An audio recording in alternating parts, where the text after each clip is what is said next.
Yo, man. This shit 24 minutes long, so you know what I'm saying. And it live, no. Well, I'm posting live like I did last night. I just dropped Mr. Ballerville last night. Nigga just came out with another. If I'd known that, I would have waited. But we gotta never piss this woman off. See what this about.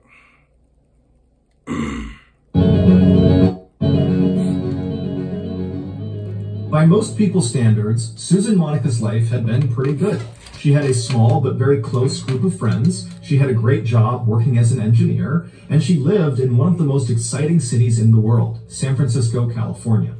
But Susan was not happy. Moving to the big city was not so much a choice as it was a product of life and circumstance. Deep down, Susan had always been someone who preferred peace and quiet and being alone, things that were in rare supply in a big city like San Francisco. Many nights after work, Susan would come home to her apartment and she would sit there and dream about moving away from the city and living off the grid somewhere on a farm, raise her own food and be totally self-sufficient, away from everybody else in the world. And then one day in 1991, when Susan was 43 years old, she made that dream a reality.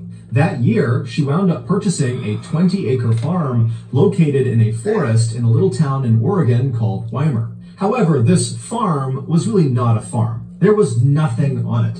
There was no house for Susan to live in. There was no barn for her animals or tools. There was no running water, no electricity, no septic system. It was just pure Oregonian wilderness. But to Susan, it was perfect. The property kept her far away from other people, and she liked the idea of having to literally build her own farm. After all, she was an engineer by trade, so she actually knew how to build buildings efficiently and safely, and she was a big, strong, sturdy woman who was not afraid of manual labor. So when Susan finally arrived in Weimar and made her way up the winding dirt road through the forest and arrived in front of her property and looked out at the vast, rugged landscape for the first time, she was filled with a rush of excitement. Even though there was nothing on her 20 acres, it already felt like home. Over the next several months, Susan would transform these 20 acres into a neat little farm, complete with a big barn and a shack for her to live in and a few animal pens for livestock. However, after the farm was built, Susan realized that building the farm was actually not the hard part. The hard part was maintaining the farm, going out there every day and doing all of her chores, feeding all the animals and doing all the different projects she had in mind. It was exhausting. And so not long after the farm was complete, Susan realized that as much as she wanted to be totally alone out there, she had to set that aside and hire some help. And so Susan printed out all of these help wanted flyers and put them all over town in Weimar, and before long, people began making their way up to her property to inquire about the role. Most of these applicants were people who struggled to find work elsewhere, either because they lived a sort of transient lifestyle, bouncing around from place to place so no one was ready to hire them long term, or because they had a criminal record and just straight up could not get a job. But Susan didn't care about either of those things. All she cared about was the people she hired would work hard and they would respect the peaceful, calm atmosphere she was fostering on her farm. Basically, do the work and leave me alone. And over the next 20 years, Susan would find dozens of people who were able to do just that. Most of them would work for Susan only for a short period of time. Others would stick around for a little bit longer, but eventually all of Susan's workers kind of rotated pretty quickly and moved on to other things. And when that happened, Susan would simply put up more help wanted flyers in town and hire more people. And in all the 20 years that Susan had been hiring these temporary workers at her farm, after they did move on and went somewhere else, Susan never heard about them again. However, that was about to change. On January 1st, 2014, Susan, who was 66 years old by this point, was outside of her shack out on her driveway when she happened to look up and see a car coming up her road.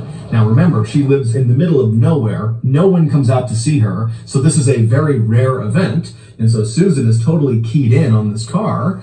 And this car, they pulled into her driveway, and then out of the car popped 3 young people. It was 2 young men and 1 young woman. And before Susan could even ask them who they were or why they were here, they were telling her. They said they were looking for their father, Robert Haney, who at one point had told them he was working on Susan's farm in exchange for a...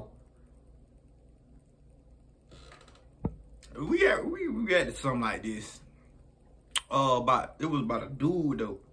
And then he invite these couples or, you know, these addicts, you know, used to be addicts, and he invited them and killed them.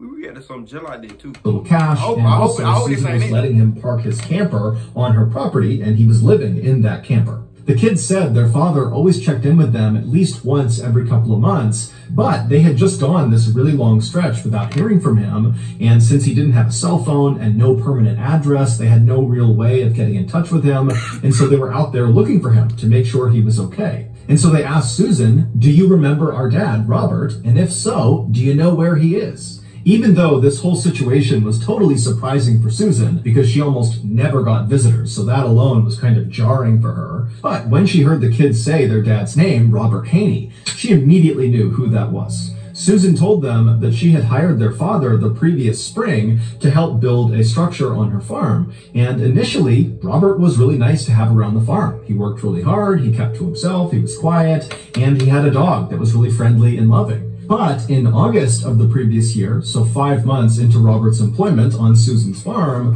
Susan would tell them that their dad totally changed. He started drinking really heavily and not really working very much, and spending a lot of the day just kind of ranting and raving outside of his camper about how he wanted to exact his revenge on someone. Susan would eventually find out that what Robert was talking about is apparently one of his kids had been assaulted, and he felt very guilty that he had not been there to protect his child.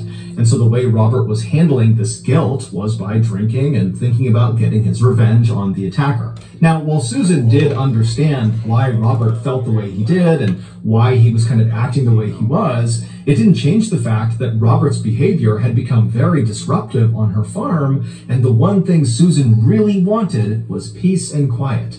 And so she decided she would have to go confront Robert about his behavior and potentially fire him if he couldn't find a way to calm down. But before Susan ever had to do that, Robert one day just walked right up to her shack. He handed her an envelope filled with cash, and he asked Susan if she wouldn't mind looking after his dog for a while. And Susan was so taken aback by his complete change in behavior and this request that she just took the envelope and said, "Okay, I'll look after your dog." And then Robert nodded his thank you. He turned around and he walked away from her. And then a few moments later, Susan's standing there with the envelope in hand, watching as Robert is climbing into some white car that had just pulled up in front of the property. She didn't know who was in the car with him. And then the car turned around and drove out of sight. Susan told the that sounds a little suspect to me. I ain't gonna let tell you what kids that had happened back in September, so about 4 months ago, and since he left, she had not heard from him, despite the fact she still had his dog, and she told the kids that a lot of Robert's stuff was still in his camper. Susan brought the kids over to the side of her property where Robert's camper was, and when they went inside, sure enough, all their father's things were all over the place. But the one item that immediately stood out to them was their father's tool belt. They knew their father was a traveling handyman. That was how he made his living. And so it begged the question, why would he leave his tool belt here if he knew he was going to be gone for several months potentially? It didn't make any sense. After leaving Robert's camper, the kids thanked Susan and asked her to please be in touch if she learned anything else about their dad, and she said she would. And then the kids got back in their car and they began driving south towards the Jackson County Sheriff's Office. When they got there, they asked to file a missing person report for their dad. However, they learned very quickly that it was going to be very challenging to locate their dad because their dad lived this transient lifestyle with no cell phone, he had no permanent address, he had nothing that could really be traced. But the investigators agreed with Robert's children that their dad's absence was a big concern, given the fact that his last interactions with Susan had consisted of him drinking very heavily and talking about going and getting his revenge on his child's attacker. And so the sheriff and the deputies were very concerned that that was exactly what Robert had done. He had gone out and potentially murdered someone and now was in hiding. So they asked Robert's kids if they could think of absolutely anything that could possibly allow investigators to track down Robert.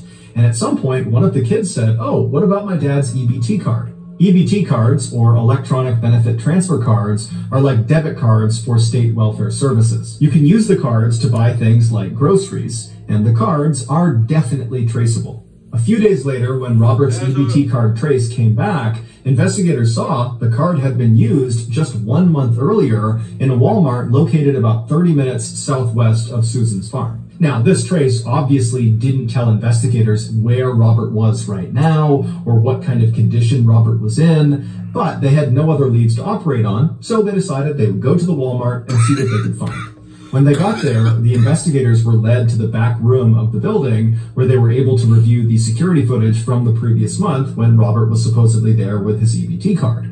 But after reviewing hours and hours and hours of footage, the investigators never saw Robert on camera. However, they did see Susan on camera.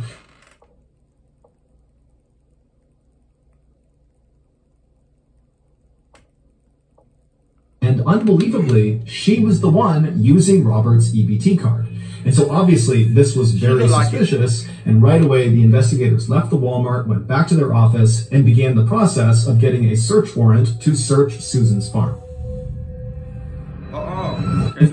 Now I love this. Hold on, just turn. You know, what's going on? They told her, hey, we're here to search your... And his deputies arrived at Susan's property, and when they pulled onto her driveway, Susan came outside to greet them. When she asked them, you know, what's going on, they told her, hey, we're here to search your property in connection with Robert Haney's disappearance. And before Susan could ask any more questions, the sheriff said to her, hold on, just turn around, let's go back inside, I need to talk to you privately.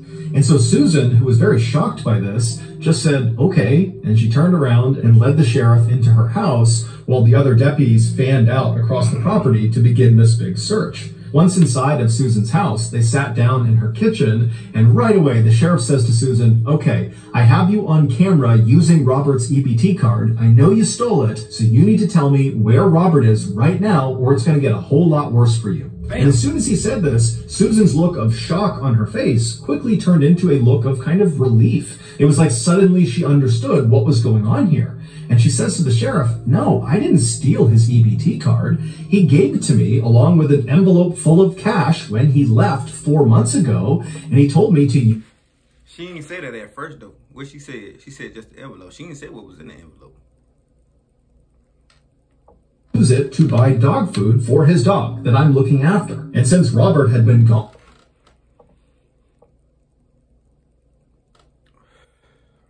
When the last time you could buy dog food from EBT?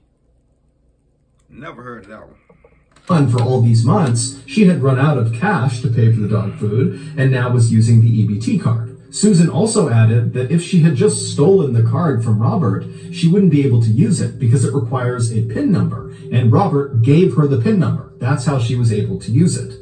The sheriff was not totally sold on Susan's story, and so he continued to ask more questions, trying to trip Susan up about how she came to acquire this card, but Susan was very firm that Robert had given her the card, and that was it. And so after several minutes, the sheriff realized that Susan was likely telling the truth, which meant the EBT card angle was likely a dead end, and they would have to call off the search.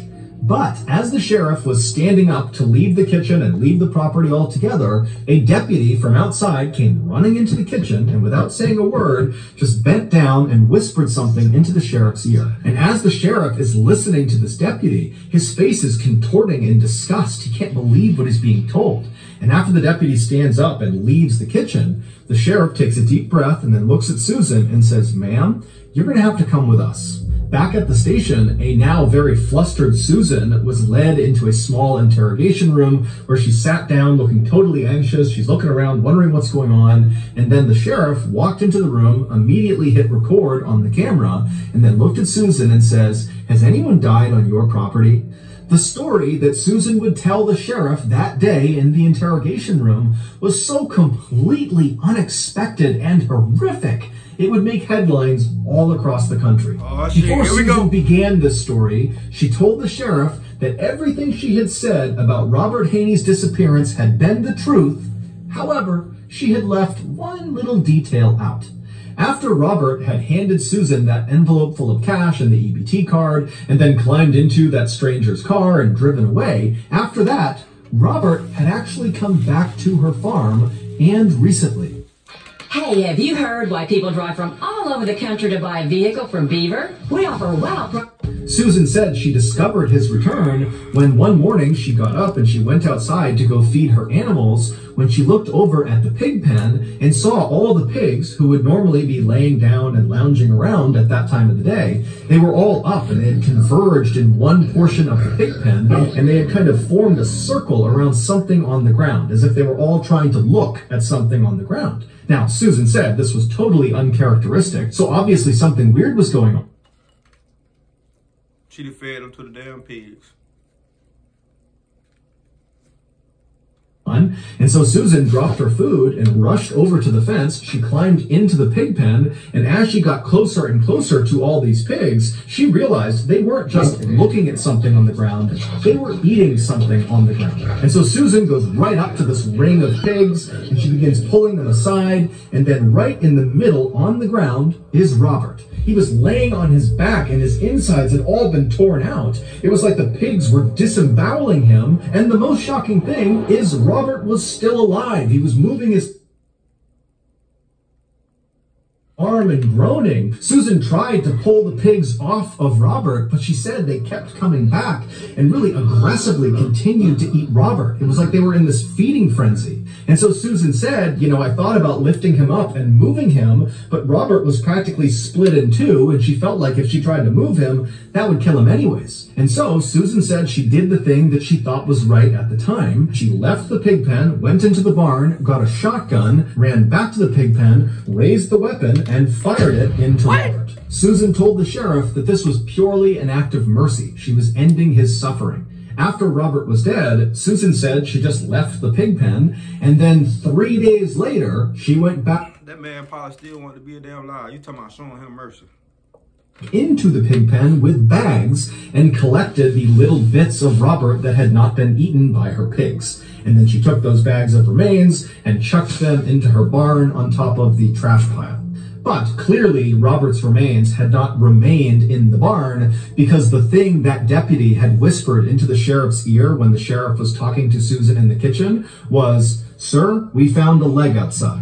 It was Robert's leg, and it was found not inside of the barn in the trash pile, but out in the middle of her property, just out in the open. Susan, when confronted with that information, suggested that, maybe a wild animal had gone in. This bitch got more excuses than the goddamn deaf man. Damn. The barn, got hold of it, and dragged it off. The sheriff didn't even know what follow-up questions to ask. And so he just said, well, why didn't you call 911 when you first saw Robert? I mean, maybe we could have saved him. Or at least after he was dead, why didn't you tell someone? Susan would say that the reason she didn't tell anyone is she was afraid that if word got out about what her pigs had done, then her pigs would be euthanized and she would lose a major revenue stream because she sold her pigs' meat in town. And she said even if her pigs were not euthanized, she was worried people in town would not want to buy her pigs' meat after they learned her pigs were attacking and eating humans. Susan would tell the sheriff exactly where they could find the bags that contained Robert's remains, and she even said she would take a polygraph test to show she was now telling the whole truth. But when she actually sat down to take the polygraph test, she kept fidgeting and coughing and doing these really dramatic sighs, and it was causing the test operator to get really inaccurate readings. And so when this first polygraph test was over, the results were inconclusive. And so the investigators made Susan take another test, but again, she continued to fidget and yawn. And so finally, the investigators in the room watching this happen just called off the test. And when they did, they said to Susan, hey, we're going to search your farm. And if there is anything on your farm that you have not told us about, you're going to be in serious trouble because we're going to find it. At this point, Susan kind of stopped fidgeting and she looked up at the investigators. And after a long pause, she reached out across the table and grabbed a piece of paper and a pen. She pulled it back and she began drawing something. And after a few seconds, it became pretty clear she was drawing a map of her farm. And after the map was all drawn out, she drew a big X in the middle of it and then slid the map back across the table to the investigators. And she said, if you go to that X, you'll find Stephen. And the investigators are like, who's Stephen? We're talking about Rob. That's the second body? What are you talking about? Well, it would turn out Robert was not the only farmhand to die on Susan's property. In 2012, about a year before Susan hired Robert, she hired another man named Stephen Delacino. And according to Susan, Stephen was a lot like Robert. He was really easy to get along with, he was quiet, he worked hard, but at some point, Susan said they had a big falling out. Susan said she started to suspect that Stephen was stealing her guns in her barn, and so she went to confront him. And during this confrontation, they got into this big fight, and Susan said she didn't really remember all the details of what happened next, but at some point during this fight, a gun went off, and then Stephen fell to the ground in the middle of the pig pen with his head bleeding, and all of Susan's pigs suddenly swarmed him and began eating him. The stunned investigators again asked Susan, okay, if that really happened the way you said it did, why didn't you call 911 if this was like an accident? And Susan would say, again, that her big fear was her pigs would either be euthanized or word would get out that her pigs were eating people, and the people in town would not want to buy her pig's meat because of that.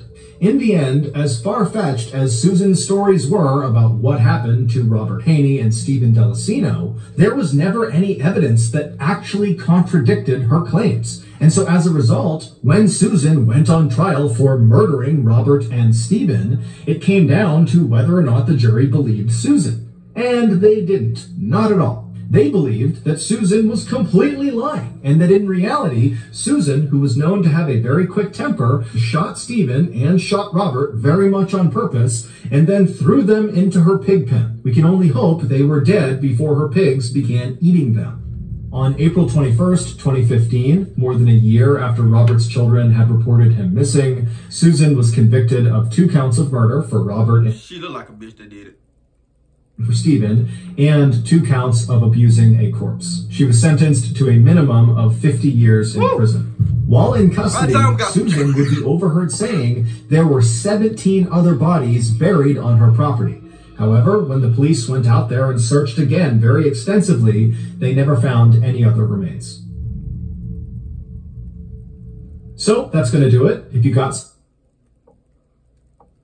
property. However, when the police went out there and searched again very extensively, they never found. She did it. Damn, that's crazy. See, we had another story just like that when dude ass like I said, he was hiring them folks. He was hiring them folks, them couples. You know what I'm saying? You know what I'm saying? They used to be drug addicts, and he was killing them, man. Shit like that, man. Y'all gotta watch who y'all. You know what I'm saying? Every money ain't good money at all. Anyway, man, that being said, give it a thumbs up, like, subscribe, see how motherfuckers on the next video. Get this video to 50 likes, man. Let's ride, nigga.